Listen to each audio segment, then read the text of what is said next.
जय सिया राम। हरि नाम नहीं तो जीना क्या, कलयुग है हरि नाम जगत में। इस छोर विषय रस पीना क्या, हरि नाम नहीं तो जीना क्या। जय सिया राम। हर हर महादेव। कहूँ राम वन गमन सुहावा। तुलसीदास जी कहते हैं कि मैंने सुहावने वन गमन की कथा सुनाई। अब कथा को चित्रकूट से लेकर अयोध्या पहुँचे। भगवान जब यमुना तट से निषाद राज को विदा कर दिए, लौटकर निषाद राज श्रृंगवेरपुर आए हैं। आकर निषाद जी ने क्या देखा? निषाद जी ने देखा कि जिन सुमंत जी को 3 दिन पहले विदा कर दिया था, वो सुमंत जी अब तक गए नहीं हैं। गंगा तट के किनारे ही बैठे, रथ के घोड़े को रथ से निकालकर वृक्ष में बांध दिए हैं। धरती पर बैठे हैं, गंगा जी की ओर देख रहे हैं और मन में केवल एक ही आवाज बार बार बोल रहे हैं, राम राम सिय लखन पुकारी, अपरऊ धरन तल व्याकुल भारी। धरती पर पड़े हैं राम राम सीता लक्ष्मण, ये तो मनुष्य है। सुमंत जी तो मनुष्य है। वो जो घोड़े बंधे हुए हैं, उन पशुओं की दशा देखिए। पशु मनुष्य से अधिक आत्मा की भाषा को समझते हैं। जिस दिन से राम जी गए हैं, उस दिन से ये रथ के घोड़े देखी दक्षिण दिशि है ही नाही, अजन बिनु पंख बिहग अकुलाही।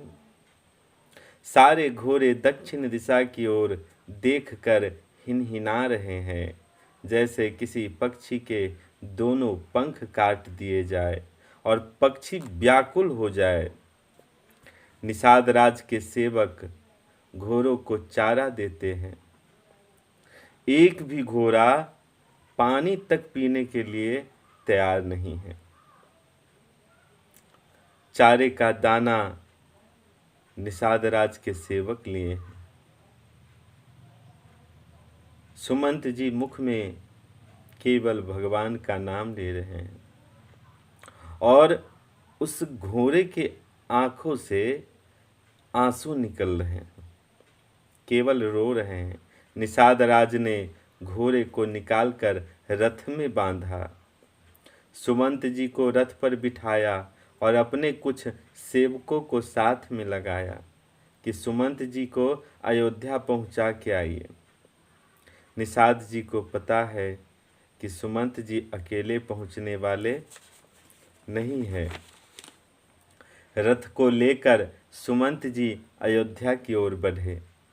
तमसा नदी का तट आया, रात्रि की प्रतीक्षा करने लगे। सुमंत जी सोच रहे हैं कि दिन में अगर अयोध्या में प्रवेश करूंगा तो ये पापी मुख जो है ये दिखाई पड़ेगा और मैं अयोध्या में किसी को भी मुख दिखाने लायक नहीं रहा हूं। क्यों रघुनाथ जी को वन में छोड़ के चला आया? इसलिए मेरे से बड़ा अभागा कौन होगा।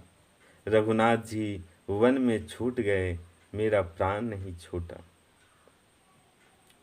मैं प्राण को लेकर घूम रहा हूँ। राम चले गए जीवन से, लेकिन प्राण नहीं गया। मेरे से अधम संसार में दूसरा कौन होगा। ग्लानि के कारण तमसा नदी के किनारे बैठ गए। निषाद राज के सेवकों को विदा किए, अंधेरे में अयोध्या जी में प्रवेश करते हैं। सूचना मिली महाराज को कि सुमंत जी आए हैं। सूचना मिलते ही महाराज कौशल्या जी के भवन में सुमंत जी महाराज के पास गए और जाकर महाराज को देखा। कैसी दशा थी उनकी। जाय सुमंत देख कस राजा, अमिय रहित जनु चंदु बिराजा। महाराज ऐसे दिखाई पड़े मानो किसी ने चंद्रमा से अमृत निचोड़ लिया हो, धरती पर पटक दिया हो। महाराज वल्कल वस्त्र में धरा पर पड़े हैं, मूर्छित अवस्था में हैं। जाकर सुमंत जी महाराज के चरणों में प्रणाम किया।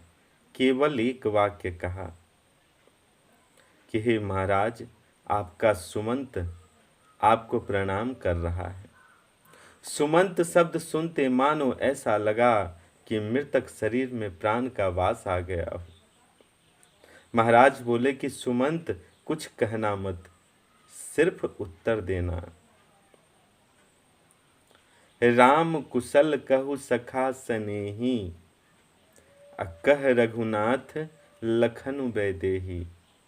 सुमंत जी महाराज के सचिव है, मंत्री है, लेकिन महाराज कहते हैं कि आज आप मंत्री नहीं हैं, आज आप मेरे सखा है। सुमंत, मैंने अपना प्राण राम को निकाल कर दिया था। मेरा राम कुशल है ना, सीता लक्ष्मण कुशल है ना। मैंने कहा था लेकर आने के लिए, राम दिखाई नहीं पड़ रहा है। सुमंत जी देखिए, व्यक्ति जिस पे सबसे ज्यादा विश्वास करता है, प्रेम करता है, वह सखा मित्र बंधु हो जाते। जैसे महाराज ने पूछा, सुमंत जी रोने लगे। बोले महाराज, राम तो वन में ही छूट गया, मेरा प्राण नहीं छूटा। मैं अपना प्राण लेकर आया हूं। महाराज कहते हैं कि सुमंत, यदि तुम अपनी महाराज को देखना जीवित चाहते हो तो जहां राम है वहां मुझे पहुंचा दो। सखा राम सिया लखनु जहाँ, तहाँ मोहि पहुँचाओ। नाहित चाहत चलन अब, प्राण कहु सत भाव। सखा, मेरा प्राण निकलने वाला है, यदि मुझे जीवित देखना चाहते हो तो सुमंत मुझे शीघ्र राम के पास पहुंचा दो। सुमंत जी ने कहा कि महाराज, आप ज्ञानी है, आप धर्म धुरंधर है। हानि लाभ जन्म मरण ये सब काल से बंधा हुआ है। जिस प्रकार दिन और रात होते हैं उसी प्रकार ये भी है। महाराज, मैंने राम जी से बहुत निवेदन किया, आने के लिए राम माने नहीं, और मुझसे कहे कि पिताजी के चरणों में प्रणाम कर कहिएगा कि राम की चिंता न करे। 14 वर्ष बाद स्वयं आकर पिताजी को प्रणाम करूंगा। जैसे सुमंत जी ने ये बात कही कि राम जी 14 वर्ष बाद आएंगे, महाराज के प्राण कंठ में आ गए। देखिए, जो जीव जितना सात्विक होता है उसका प्राण शरीर के ऊपरी भाग से जाता है, और जो जितना तामसिक होता है उसका प्राण शरीर के नीचे के भाग से निकलता है। कंठ में आके प्राण फंस गया, कंठ के नीचे का शरीर शिथिल हो गया। प्राण कंठ में था, वाणी रुकने लगी। माँ कौशल्या यह देखते ही महाराज के चरणों को पकड़कर कहा कि नाथ धैर्य रखिए, प्रभु आप ही अयोध्या रूपी नाव के चालक है। जब नाविक ही नहीं बचेगा तो नाव को डूबने से कौन बचा पाएगा। माता कौशल्या बोली कि यदि धैर्य रखेंगे तो 14 वर्ष बाद राम स्वयं आकर प्रणाम करेंगे। महाराज ने कौशल्या जी से एक बात पहली बार कही। महाराज ने कहा कि आज मुझे उन अंधे माता पिता की श्राप याद आ रही है। कौशल्या जी ने पूछा कि कौन। महाराज ने कहा कि श्रवण कुमार के माता पिता ने मुझसे कहा था, श्रवण कुमार के मरते समय उनके माता पिता अंधे ने श्राप दिया था कि जिस प्रकार पुत्र के वियोग में हम मर रहे हैं, ठीक इसी प्रकार तुम भी मरोगे। दुर्भाग्य तुम्हारा ये होगा कि जब तुम मरोगे तुम्हारे 4 के 4 एक पुत्र भी तुम्हारे सामने मरते समय नहीं होंगे।